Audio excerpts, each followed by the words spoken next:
doctor नीलुत Swargiary दिनै बे मेलाव नुजाथिनो हानाय जों बयनिबो सिबिजाथाव दुलाराय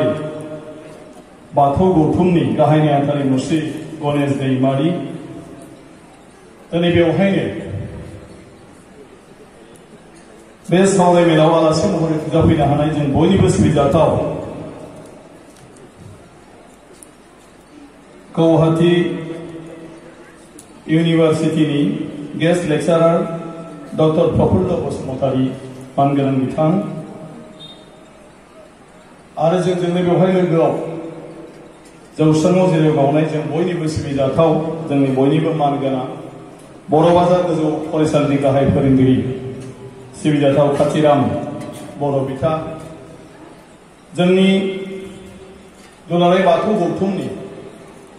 सिबिजाथाव बिबानगिरि नोंथांमोन लाइमोन आफाद माइनाव आफादनि सिबिजाथाव बिबानगिरि नोंथांमोन बेवहाय नुजाफैनो हानाय बाथौ धोरोमनि जोंनि धोरोमनि गियान गोनां सानसुमै सिबिजाथाव नोंथांमोन दिनै बेवहायनो नुजाफैबावनो हानाय ओनसोलनि जोंनि मानगोनां गागि सुबुंफोर उदालगुरि जिल्लानि सिङाव थानाय गुबुन गुबुन आनसलिकनिफ्राय नुजाफैनो हानाय जोंनि बाथौ लाइमोननि लाइमोन आफादनि बिबानगिरि नोंथांमोनजों लोगोसे थान्दै नोंथांमोन गिबियावनो आङो साबायखर बावदों जोंनि दुलाराय बाथौ गौथुम लाइमोन आफादखौ जे बे मेहेर गोनां मेल जे मेलाव जोंनि बर' हारिनि धोरोमनि सायाव लाइमोनफोरनि जे फैबाय थानाय समाव जेफोर बिफाव बेफोरनि सायाव सावरायनो थाखाय खुंनाय बे सावराय मेलाव आंखौ आलासि महरै हांख्रायनानै बेवहाय नुजाफैनो हानाय खाबु होनायनि थाखाय बेवहाय फैनानै नोंथांमोन बयजोंबो लोगो मोनलायनायनि खाबु होनायनि थाखाय आङो साबायखर बावो बिथांमोना लेंहरामोनबा नोंथांमोनजोंबो आङो दिनै नुजाथिलायनो खाबु मोननाय नङामोन आं साबायखर बावदों उदालगुरि जिल्ला बाथौ गौथुमनि लाइमोन आफादखौ जे दिनै गुबुन गुबुन समाव धोरोमनि सायाव बायदिसिना बेबायदि सावराय जथुमखौ जेब्लायबो जिल्ला हिसाबै खुंबोबाय थानायखौ नुनानै आरो दिनै बे सावराय जथुमा 29थि खेब होनब्ला जोङो बोसोरसेयाव खेबनैनिबो बारा खुंनाय जादों नङा होमबा मालाबा मालाबा कारण दुलाराय बाथौ गौथुमा माला जोनोम जाया दिनैनिफ्राय 25 बोसोर सिगांल' नङा होमबा 92 मायथाइयाव आरो 92निफ्राय दिनैसिम लायोब्ला खै बोसोर जाखो 28 बोसोर नाथाय बे सावराय जथुमा 29 बोसोर आरो लाइमोना माला दाजाया लाइमोनाथ' 92 दाजायाखै उदालगुरिया 91आवनो दाजादों लाइमोना आच्छा ओंखायनो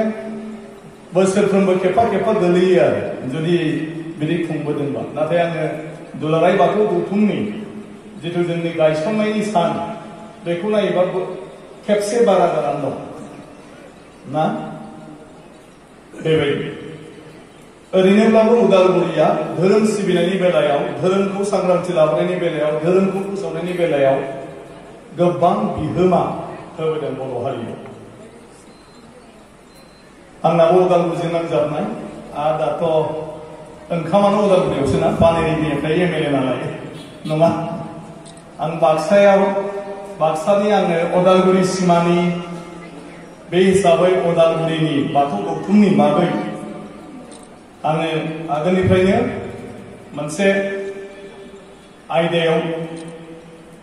दंबोबाय थायो जेब्लाबो आयदा दंबाय थाबोयो आरो बिनि उनाव फैयै फैयै दिनै आङो पानेरि समस्तिनि MLA जानायनि उनाव आङो उदालगुरिनि सुबुंफोरजों सासे MLA हिसाबै फ्राय दिनैहाय जड़ित जानानै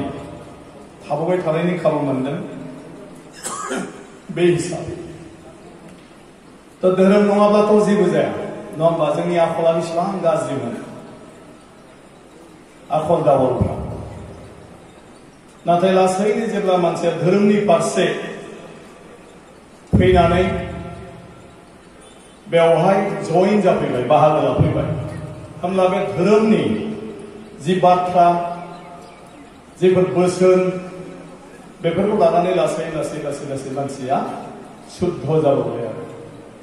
नङा होमबा जोंनि आगोलनि पूर्वपुरुषा सोरमोननो नरकासुरमोननो नङा होमबा नरकासुरा 600 बोसोर जोरदों आरो नरकासुरनि समाव जेनेबा बेथ' बिमा कामाख्याखौ फुजियोमोन दा बे समावथ' बुंदों जे नरकासुरा सासे मामोन रायखसमोन होननानै नङा होमबा दानबमोन रायखसमोन मामोन जोंथ' नुवाखिसै नरकासुरखौ कारण नरकासुरा 6000 बोसोर सिगां फैदों दिनैनिफ्राय जे जोंनि जायगानि गुवाहाटीनिफ्राय आरो नाथाय जों जुदि गोथौयै बिजिरनानै नायो अब्ला नरकासुराबो अधर्मीय मानसि नङामोन बेबो धोरोमाव थानाय मानसिमोन मालायफ्रा बेखौ बायदिसिना दाय होनानै नांगौनि बारा बेखौ बदनाम खालामनानै दोनबाय राजा महाराजाफोरनि समावलाय मा जायो मा जायामोन नङा होमबा खिन्थु नांगौनि बारा जोंनि फोलेरनि राजा महाराजाफोरखौ बायदिसिना गाज्रि मुं दोनबोदों नाथाय बिनि गेजेरजोंबो जोंनि बे हारिया धोरोमनि गेजेरजों फैदों नाथाय गेजेर ससेयाव दैदेनगिरि गैया गुरु गैया बिदि जानानै एसे बिदिनो नांला बंसा मोनसे बिथं लामा गैयै आरो बिनि उनाव जोंनि गेजेराव मोनसे डिसिप्लिन गैयै खान्थिफोर गोरोबलायै बेबायदिजों जोंनि समाजा धोरोम सिबिनायाव बेबायदि माखासे समखौ बारबोनो गोनां जादों फैयै फैयै 1992 मायथाइयाव दुलाराय बाथौ गौथुम दाबाय नाथाय जों दा बेवहायबो रेकर्डआव ओंखारबाय दुलाराय बाथौ गौथुम दानायनि आन्दोआवबो उदालगुरिनि मानसिफोरनि बिहोमा दङ आरो बेखायनो उदालगुरिनि दिनैनि लाइमोन आफादा गौथुमा 92 मायथाइयावसोब्लाबो 91 मायथाइयावनो जोनोम जादोंमोन फरायसा समाव आंबो मोनबोदों जे गिबियावनो बाथौ धोरोमखौ लानानै जेब्ला हारियाव मोनसे जागरण फैबाय जों बयबो मोनसे डिसिप्लिन फर्मजों जोंनि धोरोमखौ सिबिफिननांसिगौ मोजां बे समाव धोरोमाव बारस्लायनाया बारानिफ्राय बारा जाबोबाय धोरोम बारस्लायनाया आरो वैष्णव धर्मनि जितु प्रभाब शंकरदेवनि जितु धोरोम शंकरी बेनि प्रभाबाव उदालगुरि ओनसोलाव जोबोद स्पिडआव जोंनि धोरोमा जोंनि बर'फ्रा गुबुन धर्मआव कनभार्ट जानाया बिराद सोलिदोंमोन आरो बिराद स्पिडआव माने मा होनो 70 नि उननिफ्राय नोङो 80-85 आंहा गोसोआव दं जोङो आन्दोलन खालामदों सेकेन्ड PTC निखौ गारनानै दुलाराय बर' फरायसा आफादनि दैदेननायाव 1987 निफ्राय होमबा 87-88 बेफोरबायदि मायथाइयाव जोंहा खुब नाम घर गोदान बर'फोरनि गेजेराव बानायनाय बे रङिया गरेस्वर नङा होमबा दानि बे खैराबारि भेरगाव माने बेफोर ओनसोलाव थाङै एकदम डिमाकुसिसिम मोनहैलायलाङोमोन आरो हाजोसिम बेफोरबायदि आरो थिग बेबायदिनो माने बे मोनसे समाव मानसिनाव संखिखांनानै फैबाय आरो बे हिसाबैनो माखासे सानसुमै साननो हानाय बर'फ्रा बे सानजाथिंना खारन संकरी धोरोमनि प्रभाबा बे सानजा ओनसोलाव बांसिन गोलैदोंमोन आरो बरपेटा माने पुराना कामरुप आरो दरं डिस्ट्रिक्ट आरो बे नगाव डिस्ट्रिक्टआव ओंखायनो बिदिजों जानाय नङा होननानै जे बाथौखौ मोजाङै सिबिनायनि बेबस्थाखौ खालामफिनलायनो ज'जा जादों जों जेब्ला क्लास 5 आव फरायो आङो 1983 आं क्लास 5 मोन 82 आव आं गिबि माने बिनि सिगाङावनो जाखाबाय आरो नावकाता हाई स्कुलाव सरस्वतीनि सोलाय जोङो बाथौ फुजा होदोंमोन स्कुलाव जों आरो सरस्वतीयाव फिसबो होआ सरस्वतीयाव जों थाङाबो आरो जोङो आलादायै बाथौ फुजा होयोमोन आरो बे बाथौ फुजा होनायाव गासिबखौबो जोंखौ नावकाता बे समाव कामरुप जोंखौ दैदेनहैग्रा जोंनि दौरि जोंनि गुरु बियो उदालगुरि जिल्लानिमोन खैराबारिनिफ्रायसो जोंनाव थाङोमोन आरोखि गासिबो ओंखायनो आं बेखौ होनबाय थादों बेबो उदालगुरिनि प्रभाब उदालगुरिया आगोल होमब्ला उदालगुरियाव जागरना 70 उननिफ्रायनो जाबोदों 70नि उननिफ्रायनो बाथौखौ मोजाङै फुजिनाय बे समाव आर'ज मेथाइ जों रावबो मोनसेल' मोनसिगौमोन बे उदै आफा होनलायनाया नङा होमबा नोंनो होननानै नोंनो आफा दहाय होननाया बे मोनसेल' मेथाइयानो आर'ज मेथाइया मोनथिनाय आरो जोंनाव बे दोंसेखौल' जों खनोमोन फरायसा समाव ना बेथ' दानिया आरो खनलालाय बेखौ माथो मेथाइया आर'ज मेथाइया बेयो उदै आफा नोंनो आफा दहाय बेल'मोन जोंना आं मोननाय आरो 82 आव नङा होमबा सोरजिगिरि नों आफा फोथांगिरि नों आफा फोथायगिरि नों आफा दहाय बेजोंनो मोनसे जागरण बे दोंसे बाथौ मेथाइजोंनो बेसेबां मोनसे जागरण बेनिफ्राय फैयै मोनसे समाव गोबां जायाखै बे सेथि मागआव बाथौ फुजा होनाया जोंनाव ओरै जादों उदालगुरि बा ओरै कामरुपनि माखासेयाव नाथाय क'क्राझारथिं सौहैयाखिसै बे बाथौ फुजाया क'क्राझार कलेज आं जेब्ला फरायो बाथौ फुजाखौ मोनथिया बेबायदि आरो 88 आव जेब्ला क'क्राझार कलेजाव एडमिसन लादोंमोन होनब्ला बाथौ फुजाखौ खुनु कलेज स्कुलाव फाथिया खिन्थु जोंनाव ओरैहाय फाथिजोबो दा बेबायदियै फैयै 1992 मायथाइयावसो एसे गुवारै दुलाराय बाथौ गौथुमखौ दानायनि उनाव जोंहा बे चिरांनिफ्राय जों बयनिबो सिबिजाथाव रुपनाथ बसुमतारी बिथाङानो आफादगिरि जाबाय आरो बिनिफ्राय खामानि मावनो लाबाय आरो बेखौ लानानै गोबां जायगायावनो बाथौ गौथुमनि गेजेरजों बाथौखौ सिबिनो लाफिननाय राजुआ हाबाय आगोलाव जोंहा खुनु बर' गामियाव बाथौसालि गैयामोन मोदाय होबाय बेयावनो जोब्बाय बे मोदाय होनायावनो बाथौखौ रायखांबाबो गैला खिन्थु बाथौआ मायाव दंमोन न' सिथ्लायाव आरो नङा होमबा बयनिबो न'खरनि सानजा सा सानजा खनायाव बे बाथौआवबो अबेबा सिजौल' गायनानै दोननाय दुमनाय गैया बबेबा बाथौनि जायगाखौल' खालामनानै दोननाय सिजौ दंफाङानो गैया बे टाइपनि आरो माने नों मालाबा गोसोखांबा बेवहाय खुनुरुखुम आलारि बाथि सावबाय बिनि उनाव बाथिया बेलथायनानै थाबाबो अरजाला नांगौबासो सिबिनाय बाथौआ व्यक्तिगत न'खरावसोमोन गामिनि रायजोआव बाथौ थायामोन आरो गामिनि रायजोआव माया बाहागो लाखोमोन बासा लाखोमोन नामघरासो बासा लाबायमोन आरो खायफा गुबुन धोरोम बेबायदि लानानै सोलिनो हमदोंमोन आरो लासै बेनि उनाव 1992 मायथाइनि उनाव लासैनो धोरोमखौ जोङो बयबो गोसो गोथौयै सिबिनांगौ आरो गुबुन धोरोमाव बारस्लायनायखौ जोङो नागारनांगौ बेनि उनाव फैयै जोङो गामि लेभेलाव बाथौ गायसननाय गामि हिसाबैनो बाथौखौ फुजिनाय बे राहाया जाबाय नङाबाथ' मोदाय होनाय गारजा फुजा बे उनाव खेराइयाथ' गामिनि माबायाव थाया बयनिख्रुइबो गामिनिफ्राय एसे आन्दोसिन जायगायाव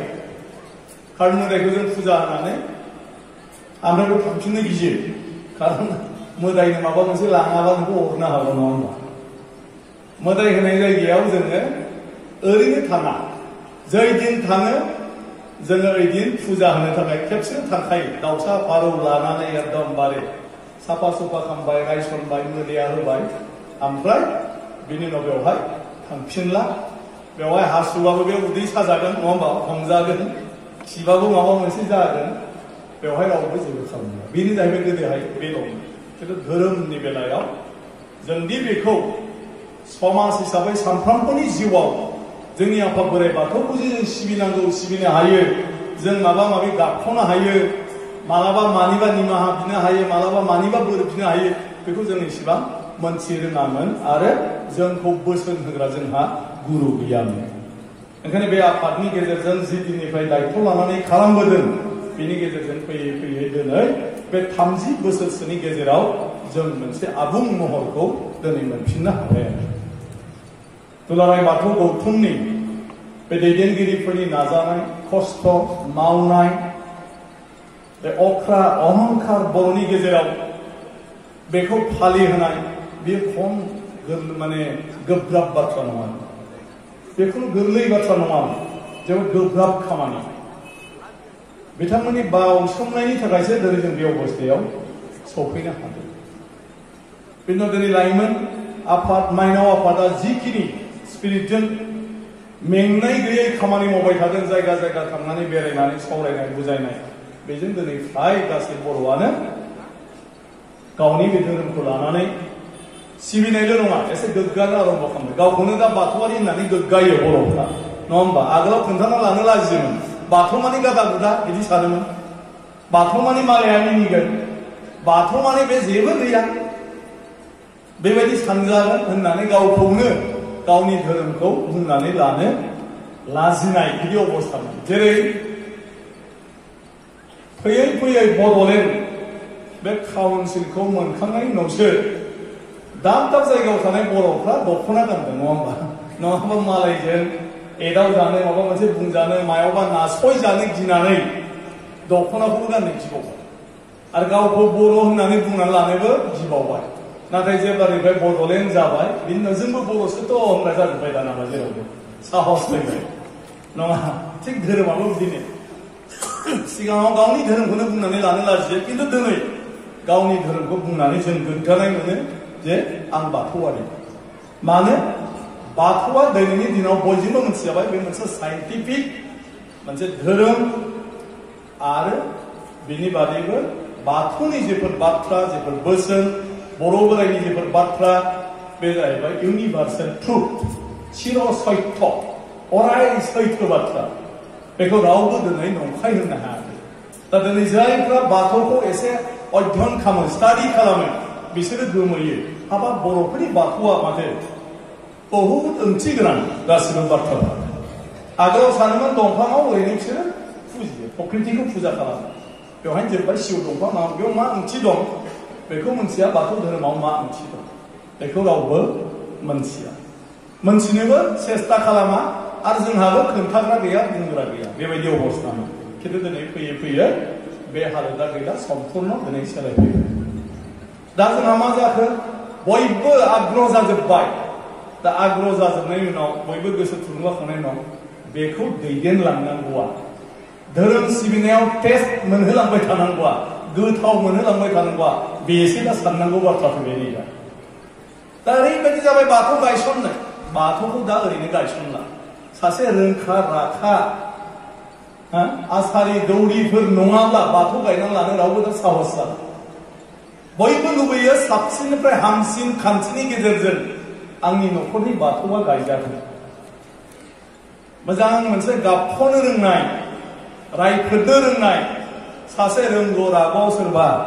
बाथौनि गोरों मानसिया आंनि बाथौखौ गायफैगोन दा बिदि नंगौना नङा नंगौना नङा एसे दा बिदि नङा होमबा सिजौ गायबा है नेमा बा जागोन ना जाया नांगोन नङा बाथौ हेबनांगौबा बबेबा भुल जागोन मागोन आंनो मोजां नांथारगौ सोर साबसिन रोङो नै दाना दौरियाबो जाबावलासो साबसिन नांबावगौ दौरिखौबो बेबायदियाव फैबाय रोंसिन रासिन आरो साबसिन जानांगौ आरोखि बयनाबो दा ओंखायनो बे साबसिनखौ जों बोरै होनो दा फेसिलिटि आं ओंखायनो गासै बाथौ गौथुमनि मिटिंफ्राव बेखौनो होनगासिनो जोंहा दा आसारि दौरि दौसिफोरनि अभाब जों जेसेबां मानसि दं आसामावनो 25 लाख बर' रायलायग्राया वेस्ट बेंगलखौ गारदो नोङो नेपालनिखौ गार नोङो मेघालयनिखौ गार नोङो दा बांलादेशआ सिन्थाय बाथौ आश्रम गायनांगौ खावलायगासिनो दं जे बेवहाय बाथौ गायसनहैनांगौ आरो बाथौ स्कुल मोनसे खुलिहैनांगौ जोंबो गुदियाव थांफिननो लुबैयो गुदिखौ मोनथिफिननो लुबैयो बांलादेशआ दा सोरबा जुदि 10 जनसो न' गारनो लुबैयोब्ला आरम्भ खालामनो हायो दा आङो न' गारग्रा मानसिखौनो मोना दा बाथौ धोरोमाव दा जोंहा गणेश दं सेक्रेटारि सेंग्राथार मानसि बे जुदि दिनैनिफ्राय न' गारोब्ला नङा बेनिफ्रायसो जोङो 35-40 बोसोर सार्भिस मोनगोन ना नङा नीलु दा साहसा गैया आंनो न' गारनो बिसि फिसा माया ममता नङा जों बेसेबां सार्थ दा आंबो लेक्साराव बिराद मोजां मोजां होबाय थायो खिन्थु दानो दसे थाब्लानो फिसाया बबाव दं बबाव गैया मा जादों मा गैया माबायदि मानसि जोङो दा ओंखायनो जोंनो माबायदि मानसि नांगौ जाय मानसिया धोरोमनि थाखाय गावखौ सम्पुर्ण भाबै बावसोमनो हायो हगारना होनो हायो बे मानसिखौ जों बोरै सोरजिनो बेखौनो दा जोंनि गेजेराव जों सावरायदों आरो बेखौ सोरजिनाया खुनु गिदिर बाथ्रा नङा जों बयबो बेवहाय क'पारेट खालामोब्ला मदद होयोब्ला बेबायदि जानो ओंखारग्रा हाजार जन बर' मानसि दं ओंखायनो जों मा खालामनांगौ दा रेसपेक्ट जोंनि बाथौनि सोरबा दौरि दौसि आसारिब्ला जों बेखौ नुब्लानो साहा लोंनो लेंनो हाग्रा जानांगौ दिनैहाय बबावहाय हर थागोन सोंनो हाग्रा जोंनाव हर थानो नामा बा जोंनाव ओंखाम जालांना बोथिसे सोरनावबा थायोबा गाबोन फुङाव जोंनाव साहा लोंलांना नों मारै थांफिनगोन आंहा ओरै गैया आं नायनि गाबोन नङा आं गाबोन फुङाव नोंखौ लानानै दोननानै फैगोन नैबेसे जेरै बे माने बौद्ध धर्मफ्राव भिक्षुफोरखौ नुयोब्ला लांगोनायाव थाफैब्लानो बिसोरनो माइरं होफैयो थाखा होफैयो फैसा होफैयो मानो बिसोर न' बां संसार गैया बिसोर जाबाय सुबुं समाजनि मोजांनि थाखायनो सानफ्रोमबो खामानि मावगासिनो दं बिसोरो बबाव मोनजानो थिग बर'आव जों बेखौ बोरै माब्ला ट्रेन्सफर्म खालामनो हानो माब्ला जों सोलायनानै होनो हानो जे सासे बाथौनि धोरोमनि थाखाय खामानि मावग्रा मानसिखौ नुब्लानो जों खुलुमनो लुगैनाय बेखौ नुब्लानो बे मोनजादोंना मोनजादोंना मोनलोंदों बेखौ खबर लानाय बेखौ गावनि न'आव हरसेबाबो थानो रिकुवेस्ट खालामनाय बेखौ माबाफोर सहाय खालामनांगौ नामा सोंनाय दोननानै फैनाय आच्छा बिदि खालामजायोब्ला निरापद अनुभब खालामगोन ना खालामा धोरोमनि खामानि मावनाया बे मोनसे निरापद गावखौनो गाव सिकिउर अनुभब खालामनांगोन जाय धोरोमनि थाखाय खामानि मावो बे जुदि न' बां गारनानै मावनायनि उनाव गावनि ओंखाम बोथिसेनि थाखाय जुदि सिन्था खालामोब्ला जे आं दा मोनायाव बबाव थाहैनो सोरनाव ओंखाम मोनजानो दालाय जाया जोंना गौथुमना सोरखौ जाहैगोन सोरनाव थाहैगोन उन्दुनो बिसिना मोनगोन ना मोना बे आरो बेबायदियाव थायोब्ला मानसिया इनसिकिउर फिल खालामो आरो हगारसारनानै खामानि मावनो गियो बे परिबेसखौ जोङो लाबोनांगौ आरो बेफोरखौ लाबोनो थाखाय आं बुंबाय थादों जे जों एसे अर्गेनाइज खालामो दिनै गुवाहाटीनि बाथौ थानसालिखौथ' आं बुङै बेसेबां बोसोर जाबाय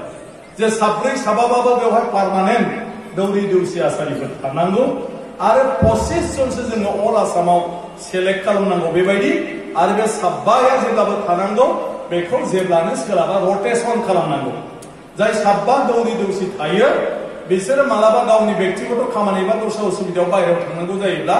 बै जे 25 जन लिस्ट खालामनाय मानसि दं बिनि गेजेराव सोरबा सासेखौ आं उमुक तारिखनिफ्राय उमुक तारिखसिम आङो थानसालियाव थानो हानाय नङा बेखिनि दिनखौ नोङो थाफै बेबायदि मोनसे रटेसन बेसिस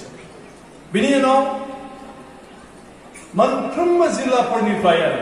आनसलिकनिफ्राय हरो ना मानिफ्राय हरो प्रत्येक माने माबायावनो मा होनो दानावनो बा कन्टिनिउवासलि बे गुवाहाटीनि बाथौ थानसालियाव मिनिमाम 20-25 जन जोंहा मानसि थाहैबाय थानांगौ आरो श्रमदान बे श्रमदाना जाहैबाय उदालगुरि जिल्लाया खैथा आनसलिक 22टा आनसलिक दा अदालगुरिनिफ्राय जुदि 25 जन हरनांगौब्ला मोनसे बा मोननै आनसलिकजों खेबसे हरगोन 10 दिन होमब्ला अदालगुरियानो आं सानो 2-3 मासखौ फाला बदल बेवहाय 25 जन मानसि पार्टियाव थायो लोगोआव माइरं दालि आलु लांफानांगौ बे 25 जन बेवहाय डिस्टार्ब हैनो नाङा बेनिफ्राय बेवहाय मैगं थाइगं गायनाय मानाय बेवहाय बिबार बागान खालामनाय बेवहाय सानफ्रोमबो फुंनिफ्राय लानानै मोनासिम धोरोमनि जिथु हाबाफारि आरज गाबनाय मानाय धोरोमनि बाथ्रा सावरायनाय बोसोनफोरखौ माने सावरायबाय थानाय आरो मानसिफोर फैनाय मानायखौ एसे मदद खालामनाय बिनि दौरि दौसिफोरजों बेबायदि जुदि कन्टिनिउ थाबाय थायो बे बाथौसालियाव 50 जनसो जोंहा मानसि होनना नों लासैनो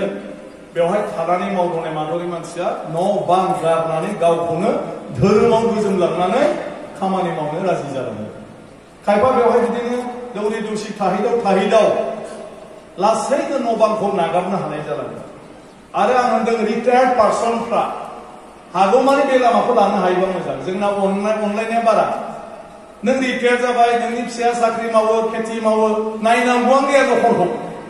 फिसौजों गेलेनो न'आव मान थाबाय थानांगौ नोङो आश्रमाव थाहैदो जोंहा गोबां स्कुल आश्रमजों फाथिदों बेफ्राव थाहैनांगौ जोंहा रिटायार्ड मानसिफ्रा बिनि उनाव बिहामजोआनो जा फिसौलायानो जा मालाय बेखौ थानसालियावनो थांनानै नायगोन आश्रमावनो थांनानै खबर लाहैबाय थागोन ओंख्रि ओंखाम गोथावबा ओंखाम गोरलै जादोंबा बेखौबो टिफिनाव लांनानै हैगोन आरो मा गेजेर गेजेर बेबायदि लाइनजों जुदि थाङोब्ला होनबा लासैनो जोंहा धोरोमनि थाखाय 24 आवार सार्भिस होग्रा मानसिनि अनजिमाया बारायलांबाय थागोन आरो बिनि उनाव नों लासैनो नायदो जों जेब्ला डिप्ल'मा कर्स सार्टिफिकेट कर्स आरम्भ खालामलांगोन बे डिप्ल'मा कर्स सार्टिफिकेट कर्सनि माने जितु गाव स्टाडि खालामनाय फरायनाय बे खर' मेलेमाव ओरैबायदि हाबगोन बे धोरोमनि लामायाव हाबा मावनो थाखाय गावनो गाव आग्रह जागोन आरो गावनो इच्छा जागोन बेबायदि माखासे सिस्टेमजों जों लांगोन ओंखायनो बे बाथ्राफोरखौ जों साननांगौ आं जोंहा जेबो नांला धोरोम दिनै बयबो मोनथिबाय बाथौआ मोनसे धोरोम आरो बे धोरोमा मालाय धोरोमफोर बायदि जेरावबो खम नङा गासै बर' हारियानो बाथौ सिबियो गतिके बेवहाय आरो जोंहा जेबो साननांगौ गैया जे एसे दं बेयो समजों लोगो गावनो गाव जालांबाय थागोन जों बेखौ लांफाबाय थानो हागोन खिन्थु आं दा होननाया मानसिफ्रा जिथु लुबैदों हास्थायदों बे रोखोमनि सुबिदाखौ नों बोरै होनो हानो बिनि थाखाय जों माखासे उद्योग लानानै खामानि मावनांगौ दा जोंहा बाथौनि सायाव स्टाडि खालामनांगौ गोबाङानो PhD खालामनो नागिरो बिनि थाखाय माखासे जोंनि धोरोमनि सोमोन्दै इनफरमेसन नांगौ नाथाय बेफोरखौ जों बबाव मोनगोन बेबायदि जोंहा सेन्टार गैया ओंखायनो बे सेन्टारफ्रा जों जेफ्राव दिनै आश्रम होनो नागिरदों जेराव थानसालिबो दं स्कुलबो दं बेवहाय जुदि जों स्टाडि सेन्टार हिसाबै लाइब्रेरिबो जुदि थायोब्ला आरो जोंनि धोरोमनि रोंगौथि गोनां मानसियाबो जुदि बेवहाय थाग्रा जायोब्ला लासैनो जोंनि धोरोमनि थाखाय जायफ्रा स्टाडि खालामनो नागिरो स्टाडि खालामनो बिसोर बेवहायनो फैनानै अध्ययन खालामफैगोन स्टाडि खालामफैगोन जों गावबो दा जों लेखा रानगोन बबाव थांगोन सोरनि न'आव थाहैदों बियो फरायदोंना फरायाखै बे लेखाखौ सोरबाया मोनदोंना मोनाखै नायपात्ता खिन्थु बेबायदि जुदि सेन्टार थायोब्ला अब्ला जोंहा बेफ्राव जोंनि धोरोमनि बिजाबफ्राबो थागोन आरो हागौमानि जों लिरनांगौ जेखौखि मोनथिया आं बाय थादों जे बे ओरैबायदि जानो नाङा जे धोरोमनि बेलाया सोरखौबा नेनानै नायनानै सोरबा सासे मानसिखौल' आसा खालामनानै जोंनि धोरोम बिजाबफ्रा जानाय दं सोर दा मा अनुभब दं बेखौ लानानै बाथौ धोरोमनि सायाव बाथौ सिबिनायनि सायाव जोंनि नियम खान्थिनि सायाव लिरबाय था लिरनानै जे जिनिसा साबसिन बेखौ बयबो नाजावगोन जाय नङा बे लासैनो थाबथालांगोन बेनि गेजेराव जों माखासेखौ बासिखौ थांनानै ओइबारनिफ्राय जों नैबे सिस्टेमजों थांनाया मोजां नैबेखौनो लानानै थांनाया मोजां नैबेनि साबसिन जागोन बेबायदि होननानै जों खालामलांबाय थानांगौ धोरोमनि रिफारेन्सआ मोनसेल' जाया मोनथाम मोनब्रै मोनबा आमोखानि मथेब्ला खारन जों मोनथिया बाथौ धोरोमा माब्ला माब्रै जन्म जाखो ओंखायनो जोंथ' होननांगोन उमुगनि मथेब्ला गतिके 10 जन बर'आनो लिर जे बाथौ धोरोमा आंनि बायदिब्ला माब्रै जाया माब्रै जागोन आरो होनब्ला बेवहायनो लासै बबे सोरनिखौबा बांसिन जुक्तता थानाय मोनगोन अब्ला बेखौनो मानसिफ्रा रेफारेन्स लागोन बे बेलायाव गतिके बे लाइनजों जोङो जोंनि माबाखौ सरसा खालामलांनांगोन आरो बेनि सरसा खालामलाङोबासो जोंनि धर्मआ मोनसे जों जेखौ हास्थायो धोरोमाथ' दंखायो नोंनि धोरोमखौ दा रावबो जेबो खालामनो हाला गोदोहाय गुरु गैयैयाव जेबो खालामनो हायाखै आफाद गैयैयाव जेबो खालामनो हायाखै एथ' ख्रिस्ट धर्मनि प्रसार नङा होमबा बैष्णव धर्मनि प्रसार इस्लाम धर्मनि प्रसार बेवहाय फैदोंब्लाबो दिनै साफा सानै माखासे गोसो लोरबां थानाय मानसिफ्रा कनभार्ट जादोंब्लाबो बर'फ्रा कनभार्ट जाया आरो बर'फ्राथ' सब बुस्थुआवनो जोंहा मोनसे गरामि भाब गाज्रिबो मोजांबो जाथि हिसाबै जुदि जोङो गावनि सिनायथिखौ मुलुग बिखायाव लाखिनांगौबा बे आखलानो मोजांलाय जोंनिया नङा होमबा निलुदा दा इयेमबाबोहाय बादोलै बे इयेम बुंबानो जानाय नङा बिदि होनांगौ बर'फ्रा बर'फ्रा जाहैबाय मानसि गिदिरनि खोथाखौ मानिया राजा महाराजाखौ मानिया बादोलै बे राजाजों मिसा मिसि बिदि बायदि जों थांफानो हाया थाबथाबायबो नंगौ बर'आ जाहैबाय बेबायदि थिग बेबायदिनो थाङै थाङै थाङै थाङै जोंदि दिनै थाबथाबाय बर'फ्रा माखासे सोलायहैजोबबाय जोंनि राजा महाराजा दहायदि आं दोनङाव कासर थरकासनिफ्राय लाबोनानै फैयै फैयै घटोत्कच महाभारतनि उनाव बे नौरि भीष्मकमोन एकदम गोदान बेसेबां 800 बोसोरसो जाबाय नामा भीष्मक मा भीष्मकलायनो मा होनो भास्कर बर्मन मोना भीष्मक मोनाथ' महाभारतनि रुक्मिनि बिफा भास्कर बर्मन मोना बारा गोबाव नङा बेबायदि फैबाय फैयै फैयै फैयै नरनारायण सिलारायमोन बेदि माने माबाया मा होनो हावरिया मण्डल हारिया मण्डल माने बर'फ्रा बिदिनो थाबाय थायै थायै थायै दाना मा हारिया हावरिया मण्डल बिनि उननि माखासे बिनि फिसाफ्रा फोलेरफ्रा दस्रा धर्म लाना होबाय हिन्दु धर्म लाना होनानै माखासेया बिजों सोलायफालांबाय आरो जों माखासे बर'फ्रा बाददोंलै बे राजाजों बे जायोबा जों जाफानो हायो नामा होननानै जों थाबाय थानानै बिसोरनो थाङै थाङै थाङै थाङै दा मा जाहैबाय दानि बे राजबंशीफोरसिम सोलायहैबाय ओरैबो थाङा ओरैबो थाङा बर'जों राजबंशीजों एखेयानो गुदिया कसारिनिफ्रायनो कस जादों कचनिफ्रायनो दा राजबंशीफ्रा गावसोरखौ कच राजबंशी होननानै बुंदों आरोखि महर सोलाय सोलाय फैदों जों थालांबाय दाना जोंखौसो बुंनो नागिरा होमबा बिसोरो मालायनिखौनो गावसिनि होननो नागिरो बुजिना बुजियाखै मानो जों जाबाय अरिजिनेल थालांबाय जों ओरैबो थाङाखिसै ओरै जोंहा डिमासा लाइनजों थाङै थाङै बे हाजोनि प्रभाब गोलैनानै गाननाय जोमनाय एसे माखासे राव हारिमुवा एसे हाजो लाइनजों मिलायहैबाय नागाफोरजों नङा होमबा बे म्यानमारनि ब्रह्मा देशनि मानसिफोरजों बिसोरजों मिलायहैनानै बिसोरनि जिथु गाननाय जोमनाय डिमासा बर'फोरना डिमासा कसारिफोरना एसे दालाय बिसोरजों मिलायहैजोबाखै बिसोर बिथिं बेसे प्रभाब जाहैबाय जोंना ओरै थांनानै एकदमबारे बे कच माबायाव सोलायहैनानै धर्म लानानै कच जाहैबाय कच जाहैनानै धोरोम सोलायनानै माखासे आसार खान्थि सोलायबाय गाननाय जोमनाय राव हारिमु बेफोरबो सोलायलांबाय ओमफ्राय जोङो अरिजिनेलफ्रा आरो अख्राफ्रा थालांबाय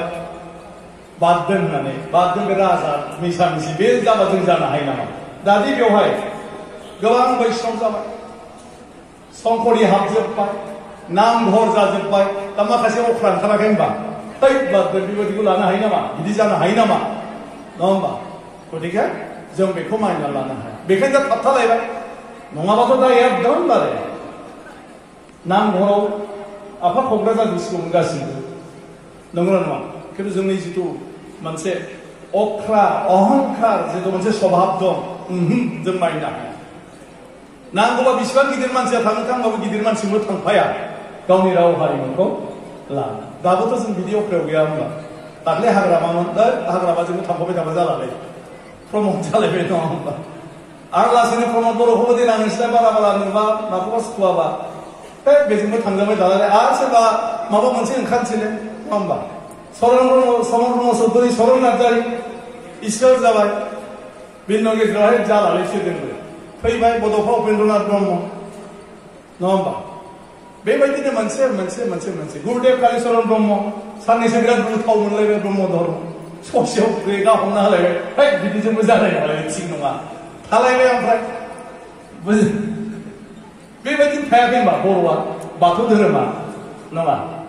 बेसेबां मानसिफोरनि गादबनाय बेसेबां मानसिफोरनि बुरखायनाय बेसेबाङा माखासेया गाग्लिलाङो होमब्लाबो नोङो माखासेया थाबथालाङो ओंखायनो आङो बे अख्रा अहंखार जों जेखौ समालोचना खालामो बे आखलाबो मालाबा मालाबा नांगौ आरो जाथिया नङा आं बायदि स्लिम जाजोबबालाय बोरैथो जानो माखासे खुथ्रु खाथ्राबो थानांगौ नङा नङा खुथ्रु खाथ्राबो थानांगौ थाबथा थुबथा नङा होमबा बे स्लिम जेरै थानो दुद्रुलांद्राय जोबबाबो बोरै जालायो दा जोंनि हारियाव बेसो जोंनि धोरोम राव हारिमु गासिबखौबो लाखियो अद्भुत जोंनि जाथिखौ मानसिया बिजिरनानै मोनदांनो हायाखै दिनैसिमबो आं जेब्लाबो बुंबाय थायो जोंनि रावा माब्लानिफ्राय जाया बेखौ रावबो बुंनो हाया जोंनि रावा गासैबो बे संसाराव जि दं बेफोरखौ फोरमायलायनो हानायनि जिसिबां सोदोब नांगौ बे सोदोबा जोंनि रावाव दं आसरित खुनु मानसिया जोंनि रावखौ लिराखै नङा होमबा जोंनि रावखौ मालानिफ्राय लिरखो जोङो 2000 लायनो मा होनो 1917 बोसोरना मायावसो प्रथम बे गवालपारानिफ्राय मोनसिगोन जों गवालपारानिफ्राय गांसे लेखा ओंखारदों बिनि उनाव मा होनो बिबार जिथु मेगाजिन बिनिफ्राय ओंखारबोबाय आरोखि 22, 23, 24 निफ्रायसो बर' रावखौ लिरदों बिनि आगोल बर' रावखौ लिराखै आरो बिनि सिगां गांसे लेखा गवालपारानिफ्रायनो आरो गांसे लेखा ओंखारदोंमोन आरोखि बेनि उनाव जिथु सिडनी एन्जेल साहाबा गासै बर'खौनो बियो सोलोंनानै लानानै रोंजोबनानै बर' भाषानि बाहायनायनि सोमोन्दै ग्रामाटिकेल बिनि इउजेसनि सोमोन्दै बियो लिरबाय आरो बर' भाषाखौ बे प्रथम प्रसार खालामजेनदों आरो बर' रावजों बियो माखासे फक सं बियो लिरदों आरोखि बर' रावजों आरोखि सिडनी एन्जेल साहाबा बे जाहैबाय सिडनी साहेबा आगोलाव लिरदों 1800 माबायाव मा होनो 65 ना मायावनो बियो लिरदों सिडनी एन्जेल साहाबा बे बर' माबाफोरखौ आरोखि मेथाइफोरखौ बियो दा बिनिफ्राय गैया नाथाय होमब्लाबो बर' रावाथ' रावैनो राव दंबाय थायो दिनैसिमबो दिनै जायफोर गोदान मुगायाव माबाफोर इनभेन्सन जादों गोदान बुस्थु ओंखारदोंब्ला बेल'सो बर' रावाव बे सोदोबा गैया खारन गोदान नालाय थेवबोथ' जों सोलायनानै ट्रेन्सलेट खालामनानै लाबावलायबाय नङा होमबा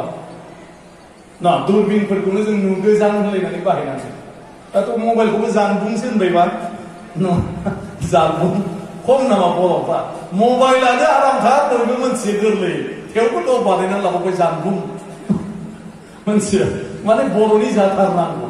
दरजा खोरखिखौ मालाया बुंनायनि थाखायनो मा होनगोन माबा गेवलां नारलां होनना लाबावबाय जुथाखौ बयबो होननायखायनो खबसा होनबावबाय बर'फ्रा सुखुवा मालायजों एखे लगे माबानो आरो बर' रावखौबो मालायखौ फोरोंनो नागिरा बर'फ्रा रायखोमानांगौ नालाय जोंहा नङा बे रोंजोबबालाय मा जानो बेलाय अद्भुत जोंनि जिथु दा गाननाय आगर आखाइ नङा होमबा जोंथ' रावबो डिजाइन स्कुल कलेजाव फरायाखै रावनावबो सोलोङाखै जोंनावनो बियो दंखायो जोंनिफ्रायसो दिनै आसामाव गुबुन गुबुन हारि माहारिया दानाय लुनायखौ सोलोंनानै आगर आखाइखौ एरदों माबायदि जाथि रावाथ' बेनो आं होनबाय थायो नोंसोरथ' रावबो सानफेरा जोंहा बर'आव रावा उन्दैफोरना बेलेग गिदिरफोरना बेलेग नङा होमबा माम जा दद' जा अ लों हाप्पा होन आवा थु आइबो बाबाबो नङा जोंहा डक्टर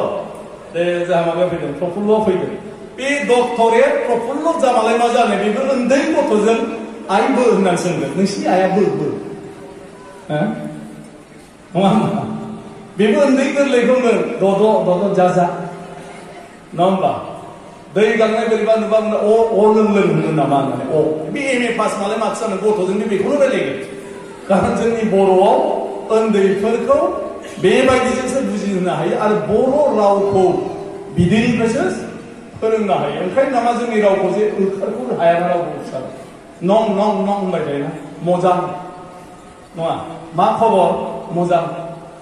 होननो हाया मोजां होननो हायिया जाबाय नाना दद' होननो रोंबोयाखै बे आगोलाव सालाया गिदिङा बेसेबां माने साइन्टिफिकमोन लेंगुवेजखौ फोरोंनांगौब्ला सिदा सिदि ओंखाम होननानै फोरोंनो हायामोन माम होनग्रोनांगौ दा ओंखायनो दा जेनेबा दा बर' लार्निं सेन्टार फाथिदों आं सानो बर' लार्निं सेन्टाराव फार्स्ट दद' जा ना जा माम जाखौनो फोरोंग्रोनांगोन नङा बेबायदि दा बेफोर अद्भुत केरेक्टार अद्भुत माखासे जोंनाव जिनिसफोर दं बुस्थुफोर दं बेखौ मालायजों जोंना मिलाया आरो बेफोर गासैबो बुस्थुफ्रानो साइन्टिफिकेलि बेफोरो प्रुफ जोबाखै दा बेफोरबायदि ओंखायनो जों गावखौ जेबो दुर्बल साननाङा ओंखायनो दा धोरोम जोंनि धोरोमा बहुत गोजौआव आरो जोंनि धोरोम गुरु मोनसिनसिन बोराइनिफ्राय लानानै आरम्भ खालामनानै जे बाथ्राफोरखौ जोंनि बर' बोराया बुंबोदों जायफ्रा सल' बाथा बायदि खुगा सोलिबोनाय खुगानि मा होनगोन बेखौ फक टेल्सफोर जोबोद दं आरो खुगानि बाथ्राखौ मा होनगोन लेखा गोरोंफ्रा मोनथिसिगोन खुगा सोलिबोनाय जोंना जाबाय लिरनाय गैया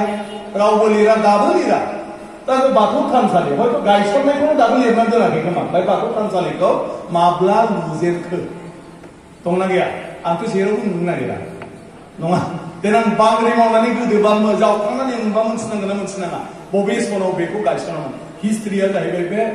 जों बेखौ खालामो सिगाङाव आं नुदों माबा बिबार आखिलाबायदों माने बिबार बे आर'नाइ आगरखौ दाननांगौ बुजिबायना बेयाव जानला मोनला बिबार माबा माबि दाहो बे मन्दिरखौ नुब्लानो मोनथिनांगौ जे बे आर्किटेक्सारेल डिजाइनफ्रा सोर मा हारिनि ओंखायनो जों बे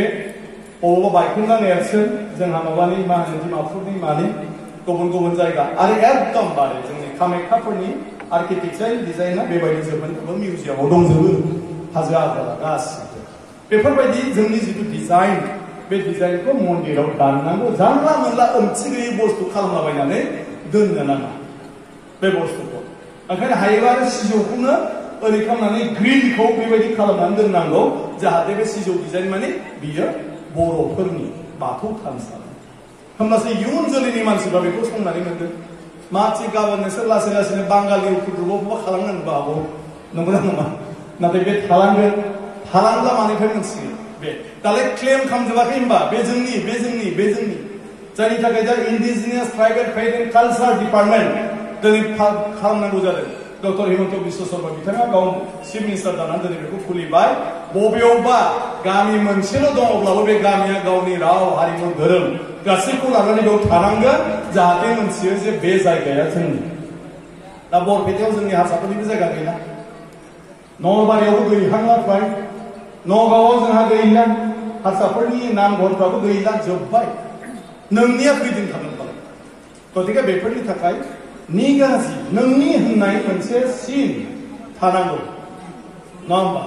दालाय अरां हाग्राया माने सोरबा जाथिनि मानि जानानै कन्ट्रभार्सि जालाय बे अरां माने फरेस्टआ बेफोरबायदि दा नोंनिया माने सैथो होननाय मा दं होनजानोसै देनां नों बुंसै बर'फ्रा बुंसोमनाय दङ प्रमाना मा प्रमाना गैयाबा मा जागोन ओंखायनो बे मन्दिर मोनला जेरावखि जा जोङो मोनसे गावनि डिजाइन गावनि सिन बेखौ जोङो दोननो नाजानांगौ आरो सनफोरखौ जोङो लिरनानै दोननो नाजानांगौ दिनैनि सेमिनारफोर बेबो जोंहा मोनसे लिरनाय महरै रेकर्ड खालामनांगौ आरो बेखौ लानानै सोरबाया आर्टिकेल बायदिसिनाबो जोङो लिरनो हायो दा बेफोर बाथ्रा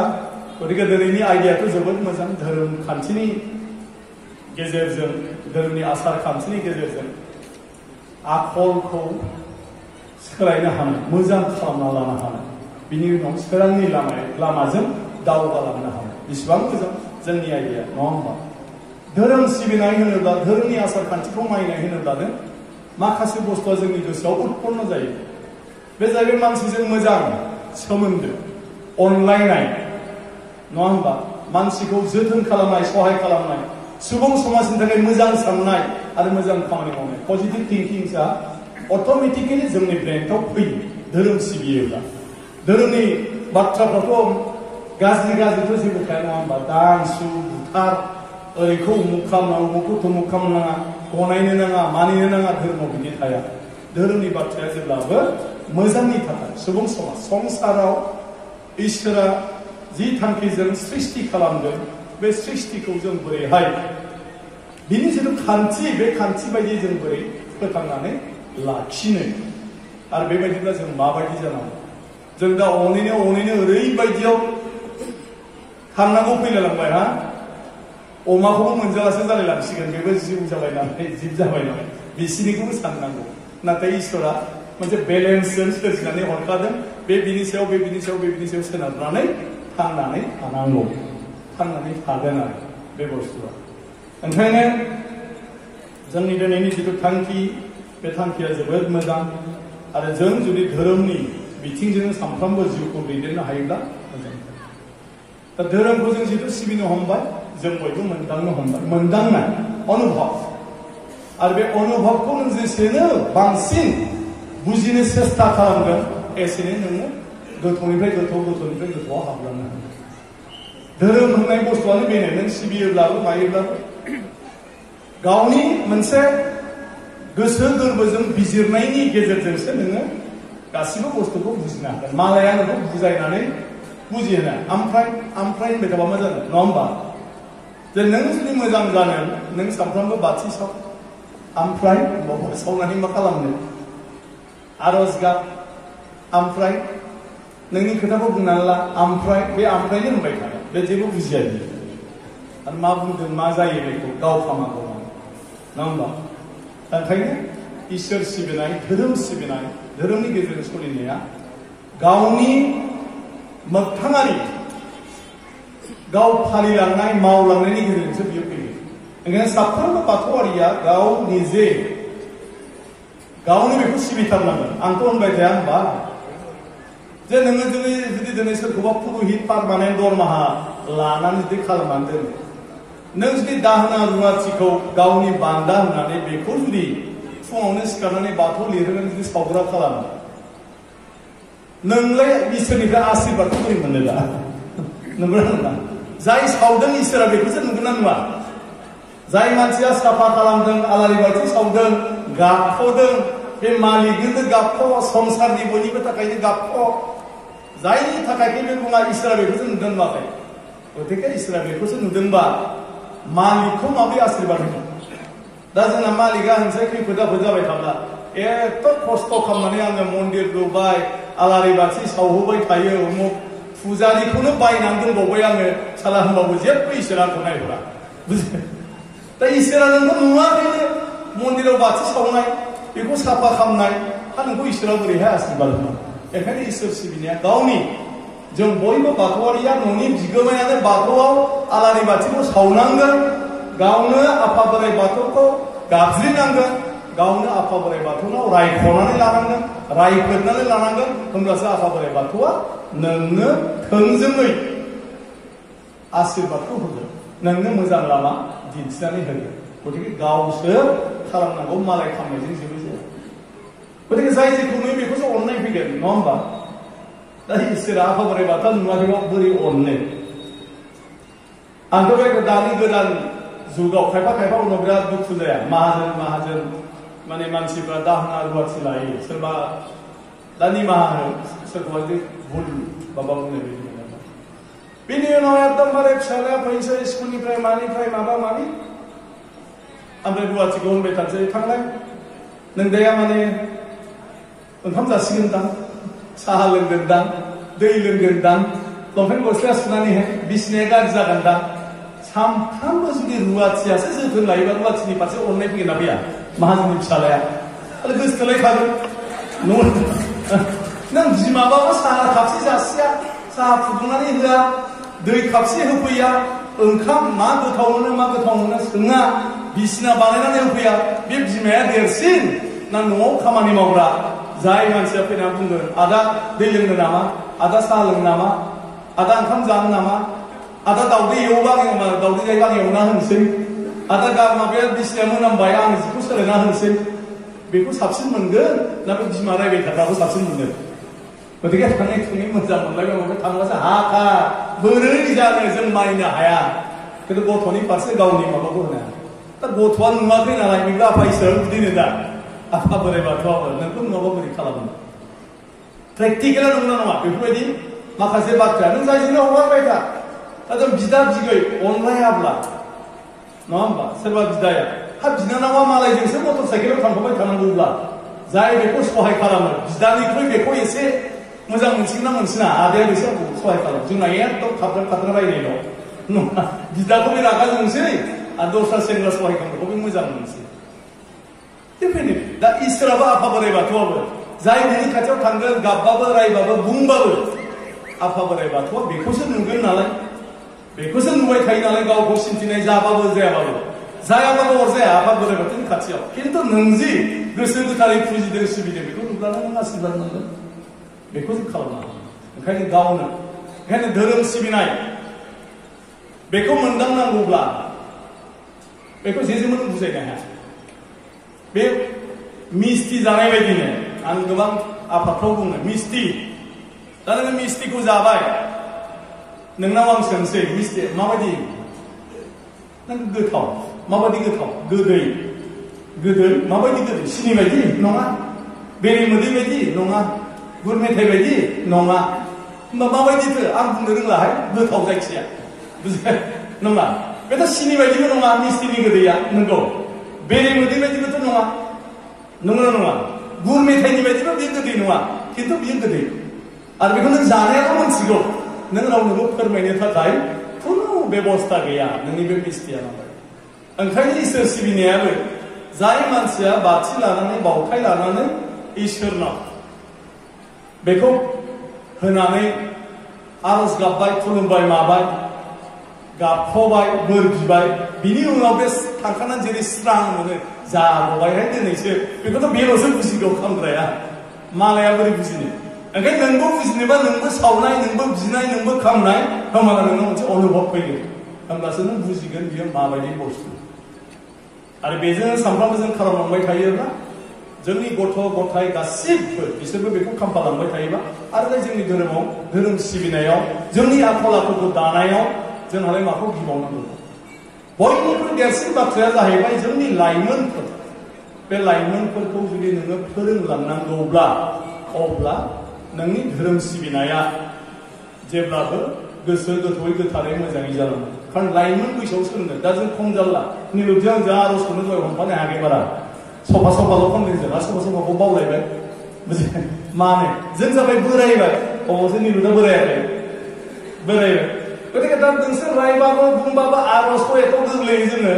सोलोंबाय थानो हाला नङा होमबा बे बैसोआव गैया खिन्थु जोंनि उन्दै लाइमोनफ्रा गोथाव मोनो सोलोंनो हायो गोसोआव थायो दसेनो बिसोरो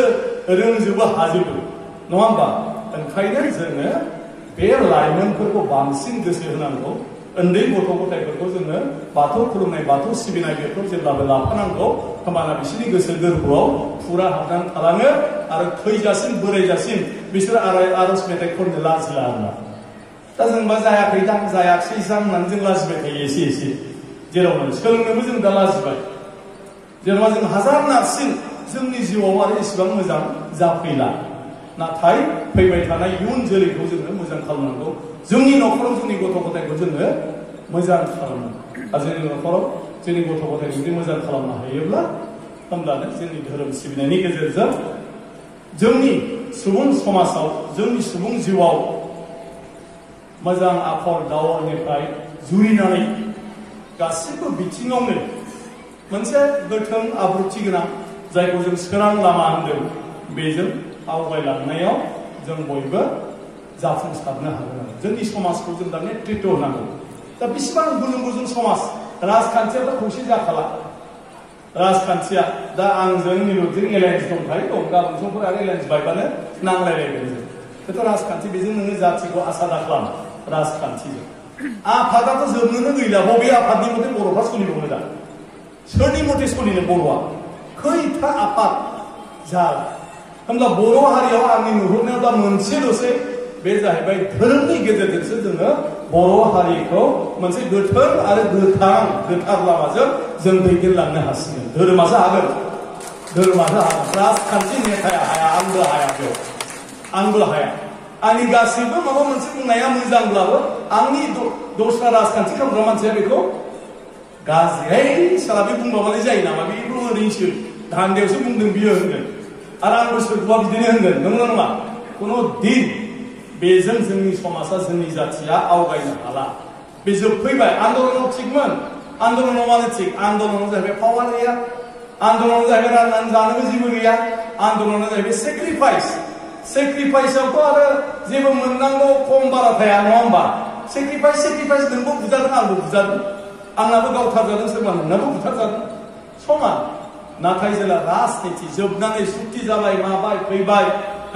एमएलए एमपि मन्त्रि एम बायदिसिना जाजोब्बाय दाथ' भाई बेहा गारि घोड़ा मोनो नंगौना नङा बेहा पावार मोनो बेहा गोसोबानो सोरनोबा माबा मोनसे होनो हायो माखासेयाथ' होनो हानायाथ' बाद दोन गावबो मोना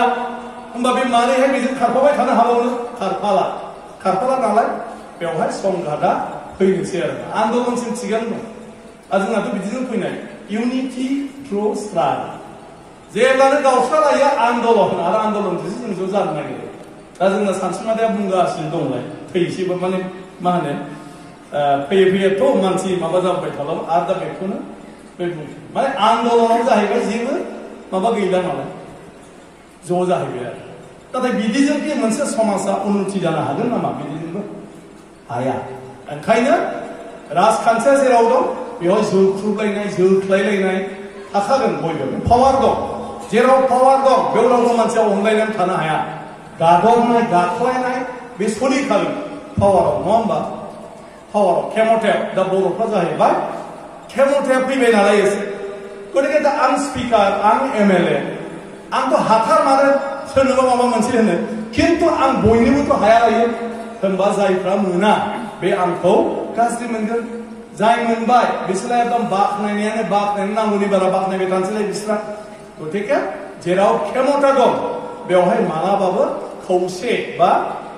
अनलायनानै थानो हाया खेमथायानो जाहैबाय अरलायनाय सेलायनाय बेबायदि बुस्थु ओंखायनो बयनिख्रुइबो दिनै जोंनि गिलिरसिन बिबाना धोरोमारि गौथुमाव थानानै खामानि मावनाय आरो धोरोमारि गौथुमनि गेजेरजोंसो बर' समाजखौ खौसे खालामनो हागोन आरो बर' हारिनि जौगाथायाबो बिनि गेजेरजोंसो फैगोन आरो जाथि हिसाबै खारन राजनितियावथ' कमप्रमाइज थायो दालाय जों बयखौबो लाफानाङाखै बयनिबो थाखाय होनना बुङाखै बयनोबो मावना होगोन दाथ' बर'खौ दोनथ'नानै मालायनि मावना होनांगौ बर' लिडारफ्राबो न भट मोनाबानो जेनगोन होमबालाय बर'लाय ओरैनो होखानांगौ होनना सानो नङा होमबा सिपिआव दंखायो बर'आ दस्रानिखौबो जों एसे बुरखायनायावनो बर'नाव 5 लाख दस्रायाव 15 लाख गारो नङा होमबा दस्रा होमबा बर'आ माजों मोनजानो मालायखौ मेनेज खालामनायावनो राजखान्थियारि भाबै गावनिनो होनो हाला नों गावनि मानसिफोरनो गतिके राजखान्थिया बिदिनो थांगोन बेखौ नों जेबो खालामनो हाया खिन्थु हारिया थांनानै थानांगोन आरो हारि हिसाबै जों दावगानांगोन आरो हारिनि बेलायाव धोरोमनि बेलायाव राजखान्थिया जिखि जायाथों मानो जों बेवहाय जोंनि हारिनि आरो धोरोमनि बोसोनखौ जोङो बयबो मानिनानै सोलिनांगोन राजखान्थिनि मानसियाबो आंबाबो मानिनांगोन निरुरबाबो मानिनांगोन सोरबाबाबो मानिनांगोन धोरोमनि बेलायाव समाजनि बेलायाव हारिनि बेलायाव बाखि राजखान्थिया आलदा बुस्थु बे लाइनजों जोङो थांनो हायोब्लासो जोंनि हारियाव जों हास्थायनाय बायदि जिथु आबहावा बेखौ जों दानो हागोन आरो जोंनि समाजखौ जोङो दावगालांहोनो हागोन दा आं गुबुन आरो जेबो बाथ्रा बुंनो सानाखिसै गासैबोथ' बेनो इसोरे जि करे मंगले करे नङा होमबा इसोरा जेखौ खामहरो मोजांखौनो खामहरो गासैबो आरो बेनिखायनो जोंबो दिनै दंबाय थायो जों जेखौबो दुखु खालामनाङा आफसुस खालामनाङा नङा होमबा नोंखौदि मानसि हिसाबै हरबाय बेनो बयनिख्रुइबो जोंनि थाखाय इसोरनिफ्राय मोननाय गिदिरथार गान मानसि जिउ बायदि सुन्दर मा दंना गानदों जोमदों आखाइ मा होनो आगर एखाय खायफा बिउटि पार्लाराव हाबलायना फैनो मोनदों नङा जिहाथों माने इसोरा जोंखौ जेरै सोरजिदों नाब्लेबाबो नाब्लाब्लाबो नोंदि मानसि जुदि नोंखौ सैमा खालामना हरनायमोनब्ला अमा खालामना हरनायमोनब्ला नङा नोंथ' बुंगौमोन आंखौ खुनुरुखुम आथिं ससेया गुसुमावबो अरजायामोन थेवबो मानसि हरनांगौ होनबाय थागोन नोङो सैमा खालामना हरजायोबा अमा खालामना हरजायोबा नङा बेबायदि आरो फार्मनि दाउआबो जिउ दंना नङा दाउनि फार्मावथ' इसोरा हरदों जिउ नाथाय दाउनि फार्मावथ' गावनि गोसो बायदि थांनानै थानो हाया 1.5 केजि जाबानो बेखौ बुथारखायो फानखाजों बेयाव जुदि हरनाय मोनबा इसोरा मा जागोन नङा ओंखायनो जोंखौ मानसि जिउ हरबाय आरो बेयावबो ओरैबायदि रेडिमेड जाथियाव हरबाय जाय हारिहा गावहानो राव हारिमु धोरोमखान्थि आसारखान्थि गासिबो दं एमन सुन्दर समाजाव जोंखौ जोनोम होबाय बेनिफ्राय आरो नों इसोरखौ मा रायो बे गासिबो बुस्थुआनो इसोरनि दान इसोरनि बोर ओंखायनो जोङो एक्सिडेन्ट जानानै आखाइ थाइसे आथिं थाइसे बायब्लाबो आफा बोराइ बाथौखौ धन्यबाद होनांगौ हे आफा आंथ' थैथारनांगौमोन थेवबो आंखौ नों गोथाङै लाखिबाय थोंसेल' सिफायबाय आथिंखौ थोंसे दोनबावबायसो नङाबा आंनि आखल मथेथ' आं थैनांगौ मटर साइकेला एकदम सिब्लाथारबाय नोङो ट्राक सिङाव ट्राक अबा हाखराव एकदमबारे गोग्लैहैबाय खुन्थेंहैबाय बेथ' नोंनि दायथार थेवब्लाबो आफा बोराइ बाथौआ नोंखौ थैहोआसै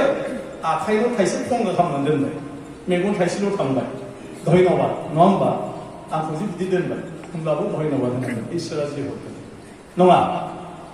बै सल' बायदि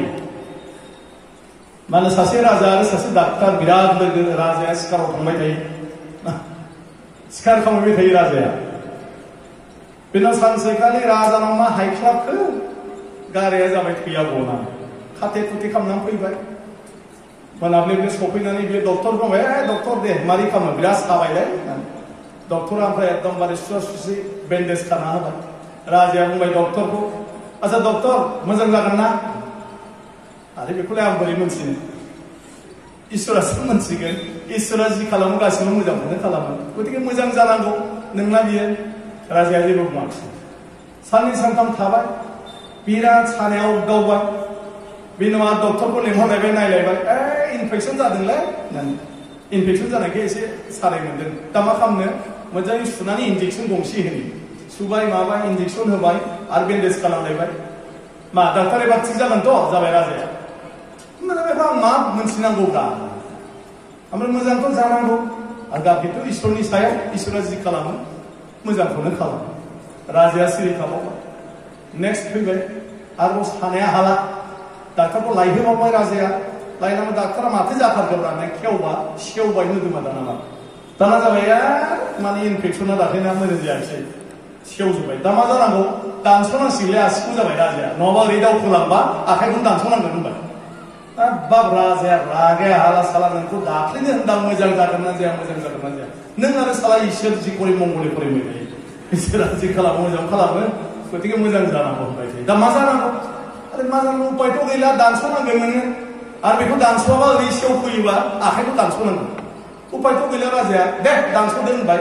दानस'नानै मानानै बेन्डेज खानांगौ बेनि उनाव बे इनफेकसन माबाखौ गारजोबनायखाय लासै गाराया हामबाय आरो 15 दिनसोआव गाराया हामखांबाय हामखांनानै दानाबा राजाया जाबाय डाक्टारखौ लेंहैलाय लायबाय डाक्टारा फैबाय माने माबा जाबाय नामा जेबो जायाखै थ' आंजों लेंलांबाय बबाव लेंलांखो दानाबा जेलाव लांबाय दानाबा जेलाव लांनाय दरजायाव आरो जोबनांगोन साला एकदमबारे आंनि आसिखौ दानस'बाय माने मोजां जागोन होननानै खस्थ'आ मा माया मा इसोरे जि करि मंगलै करिनो सोनानै दोन दाना मोनथिदो नोङो इसोरा जि खालामो मोजां खालामोथ' साला जेलाव था होमबासो बुजिगोन नोङो माबायदि खस्थ' बेखौ माने आं मा नों मा बुंनो आं मा बुंनो इसोरे जि करि मंगलै करि किजानि बेवहाय थानायानो आंहा मोजां जाबावगौ डाक्टारा होमबाबो इसोरनिसो बाथ्रा थारमाने नाय नोङो इसोरनि मोजां मा मोजां नाय थांबाय जोबनानै थाला मारिनानै दोनबाय बेखौ जेलाव बिनाव राजायाथ' हामलायबाय नालाय सिखाराव थांनो गोसो जालायबाय थांबाय राजाया सिखाराव दानाबा हारसिङैबाथ' डक्टर गैया थांनानै एकदमबारे राजाया हाग्रा सिङाव हाबलांबाय हाग्रानि मानसिफोरजों हमजाबाय दानाबा हमजानानै हाग्रानि मानसिफ्रा एकदमबारे बुलि होथारनांगौ मानसि बिनि फुजा सोलिबाय थादों आरो ओंखायनो मानसि बुलि होनो मानसि नागिरनांगोन बे राजाखौनो मोनबाय थांबाय एकदमबारे सख्ल' बख्ल' एकदम मोजां राजा खानानै दोनहैबाय बयबो फुरथि मोसाबाय माबाय राजाखौ थुखैबाय थुखैनानै एकदमबारे सिन्दुर माबा माबि जेन'बा हामा माथा बायदिसिना फुनजोब्बाय एकदम दाना बे जोबखांनानै बेखौ जेराव दानस'यो बेवहाय लांनानै मानसिखौ हमनानै दोनहैबाय ओमफ्राय दाना एकदमबारे दौरिया माने पुरहिता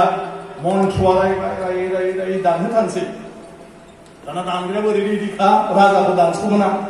राजाया फिउस सेस गासैयानो दाना दसे दानानै मानसिफोरा बोरै नुसनखो आसि खान्दाखौ बेखौ दाना बोखार जाबाय माबाखौ राजाखौ मा जाखो बयबो हमखाबाय बोखारबाय मा जाखो बे गोथार नङा आसियाव थाइसे गैया बेहा बेखौ बोरै मोदायनो होनो खालायसो बियो गतिके बेखौ माबा नाङा हगारदो जाबाय आरो जाला नालाय मोदायनोथ' होजाला आसि खान्दासो खालाय गतिके हगारबाय जै हगारबाय राजाया खारबोबाय गावनि अन्दराव एकदमबारे गावनि न'आव खारबोनानै एकदम मेंनानै एकदम माबाखौ बे डक्टरा खेवनालाय डक्टरा खेवनाय जाबाय थांबाय डक्टरनि खाथियाव खेवबाय साबियाखै थालायाखै डक्टरा फैबाय फैनानै मा जाखो जाबाय माने महाराजा मा जाखो हाबा आथिं गुग्रुब राजाया भगबान जि करे मंगले करे इसोरा साला बे आसिखौनो दानस'मोनबा आं दिनै होख्लाय जाबायमोन माने बेखौहाय गतिके नंमारगौ आरो इसोरा जि खालामो मोजांखौनो खालामो बे आसियाव थानायमोनबा आं सेस जाबाय आरोखि आथिं हमबाय हाबा बुंनानै बेबो राजाखौ आथिं हमबाय दाला नों जुदि आंखौ जेलाव जोबनानै गालाङोमोनबा आंथ' नोंजों थांफागौमोन आंनाथ' फुरामोन आसिया नोंखौ हगारनानै आंखौ होख्लायगौमोन होननानै बेहाबो राजानि आथिं हमबाय जि करे भगबान मंगले करे मोनथियाखै बेबायदि आरोना ओंखायनो जोंनोबो इसोरा जेखौ हरदों जोंनि मोजांनि थाखायनो हरदों बे पजिटिभ सिन्ताखौ लानानै बेबायदि साननायखौ लानानै जों आवगायलांबाय थाबानो गासिबो थिगै थाजोबगोन आरो ओंखायनो बेनो दिनैनि बे सावरायनायाव जेफोर आयदाफोरखौ लानानै सावरायदों जोबोद मोजां आरो गाबोनबो सावरायबावगोन खिन्थु आं बुंनाया बेनो जों माब्रैहाय बाथौआरिफोरनि थाखाय बिसोरनि धोरोम सिबिनायनि बेलायाव मा रोखोमनि साबसिननिफ्राय हामसिन आरो गोदैनिफ्राय गोदैसिन बोसोन आरज बायदिसिना जों नांगौ रोखोमनि दिहुननानै होलांबाय थानो हायो बेफोरनि राहा लामाखौ जों बोरै लानो बेफोरनि सायावनो बांसिन जोंनि लाइमोनफ्रा सावरायनानै इनिसियेटिभ लानांगौ आरो बिदि इनिसियेटिभ लानानै जों दावगालांबाय थाब्लानो जोंनि धोरोमाव जोंनि हारियाव जों हास्थायनाय बायदि जों गासिबखौबो नुनो मोनगोन आरो गासिबखौ लानानै जोङो देरगानो हागोन बेखिनि बाथ्राखौ बुंनानै नोंथांमोन बयनोबो आंनि गोसो गोरबोनि सिबिनायखौ बावहरनानै आंनि बिबुंथिखौ बेवहायनो फोजोबबाय गोजोनथों